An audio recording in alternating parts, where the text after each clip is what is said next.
Hey everyone, Jim here from Jim's EV Adventures in sunny DeBary, Florida. Whether you drive an electric vehicle like me or even a modern gas-powered car, you've probably felt it. Fixing your ride is getting harder every single day and more expensive by the minute. Modern vehicles are basically rolling computers on wheels, and lest you think that's an EV-only problem, I suggest you think again. This problem is equally as problematic for ICE cars. All modern cars have hundreds of sensors. They have electronic control units. They have software systems controlling everything from braking to engine performance. But big manufacturers, and especially dealerships, are locking independent shops out of the tools and the data they need to repair your modern car. That means higher costs, longer waits, and fewer choices for all of us.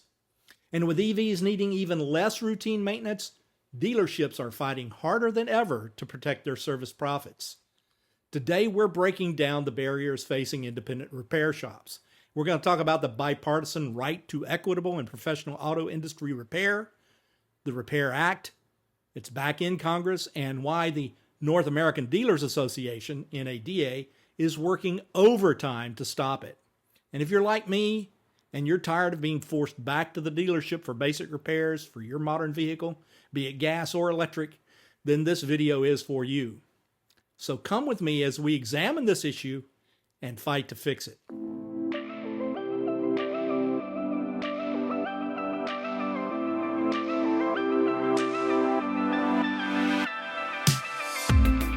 All modern vehicles are incredibly computerized. Hundreds of sensors, electronic control units, those are ECUs, and complex software to manage engine performance. They have advanced driver assistance systems, ADAS, like automatic emergency braking and lane keeping assist, and even complex emission controls on ICE cars. This tech revolution has created massive barriers for independent repair shops, the local mechanics who usually offer faster, cheaper, and better service than dealerships. And this affects everyone. It's not just EV owners. So for those of you who insist ICE cars are better, you can take that out of your arsenal of objections about EV ownership. You have the same problems that EVs do. The biggest hurdle? Expensive diagnostic tools and software subscriptions. Manufacturer-specific scan tools, battery and high-voltage testers for EVs, and ADAS calibration systems for both EVs and modern ICE vehicles can cost $15,000 to $40,000 up front. And then come the annual subscriptions of $5,000 to $10,000 or more per manufacturer to keep everything updated. One independent mechanic reported a single brand subscription exceeding $40,000 a year. And for a small independent shop working on Teslas, Fords, Chevys, Toyotas, and more, that is simply unsustainable. This often leads many independent shops to hack these tools from the pirated software market, because who can afford upwards of $500,000 to keep the software tools they need to work on our car makes and models? Nobody can. That's most of their profit in a year. And without these tools, independents can't perform basic tasks that used to be routine, like resetting error codes, or updating software, or calibrating sensors after something as common as a windshield replacement or bumper repair. Now, I'm going to tell you the truth, I ran into this problem back in 2019 on my 2016 Honda Civic. It had lane keep assist. I developed a crack in the windshield from a rock on beautiful, wonderful I-4, and when Safelite replaced the windshield, they could not reset the lane keep assist system. I had to go to Honda to do it, and that cost an extra $500 just to set the LCAS. And that was late 2019. This absolutely proves this is just as much of a problem for modern ICE vehicles as it is for EVs. Now, manufacturers also gatekeep the data that your car is constantly producing. It streams telematics wirelessly, but independents often get blocked or charged steep fees, while dealerships get free access. Repair manuals, parts compatibility info, and diagnostic codes are frequently restricted. For EVs, the high-voltage battery pack work also requires specialized training and specialized shop tools to protect the high-voltage systems that cost hundreds of thousands of dollars. For ICE vehicles, ADAS calibration, emission system resets, and complex engine management software creates the same headaches. The result is the same. Independents often must turn jobs away or send customers back to the dealer. EVs have fewer moving parts. There are no oil changes or transmissions, cutting routine maintenance by up to 40 or 50%. But modern gas cars aren't far behind in their complexity.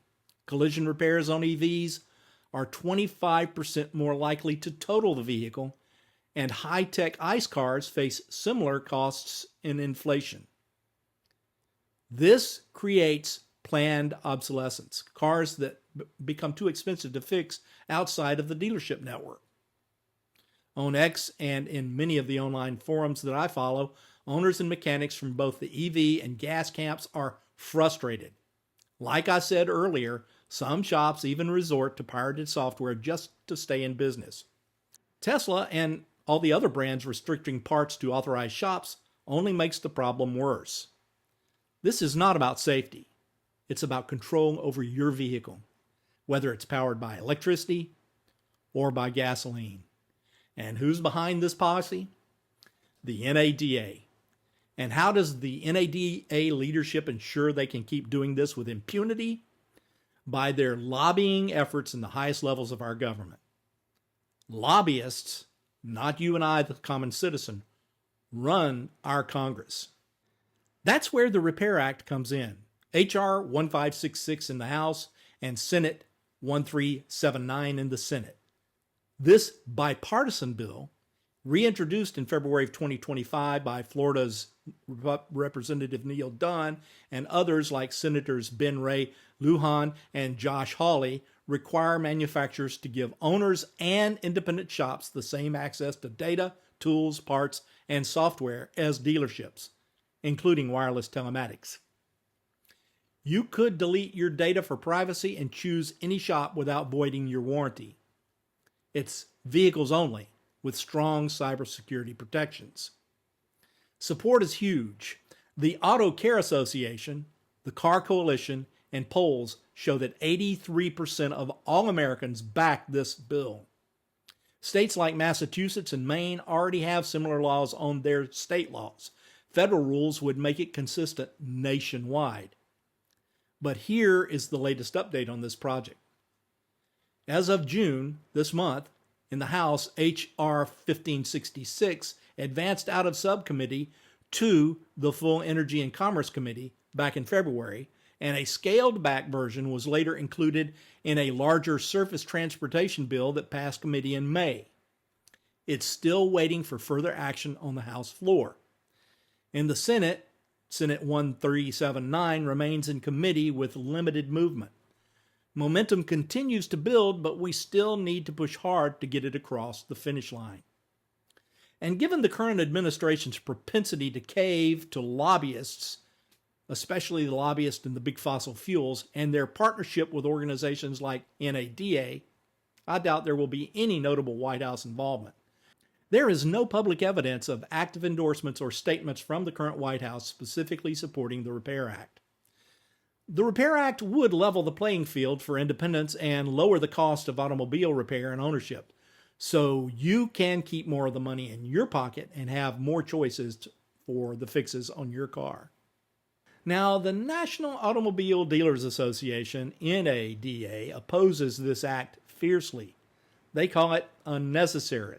They point to a 2014 voluntary Memorandum of Understanding, reaffirmed in 2023, that supposedly gives independents what they need. And they claim that 75% of post-warranty repairs happens outside of dealers anyway. They warn of privacy risks, IP theft, and new regulations. But let's be real. NADA's numbers are misleading and outdated. A 2024 survey showed 63% of independents face daily or weekly data restrictions, costing that industry $3.1 billion every year. The FTC found no evidence that independents mishandle data any more than dealers do. That MOU, it's toothless. It doesn't cover telematics or force equal access to that data. So why this pushback? EVs are killing their golden goose. Less maintenance means less service revenue, and that is the real money for dealerships beyond selling cars. In fact, the service departments in most dealerships make more money than do sales. And if independents thrive, dealerships become just mostly showrooms. NADA wants to keep control and keep profits flowing for their dealerships. They don't care anything for their customer, except for the depths of their pocketbooks.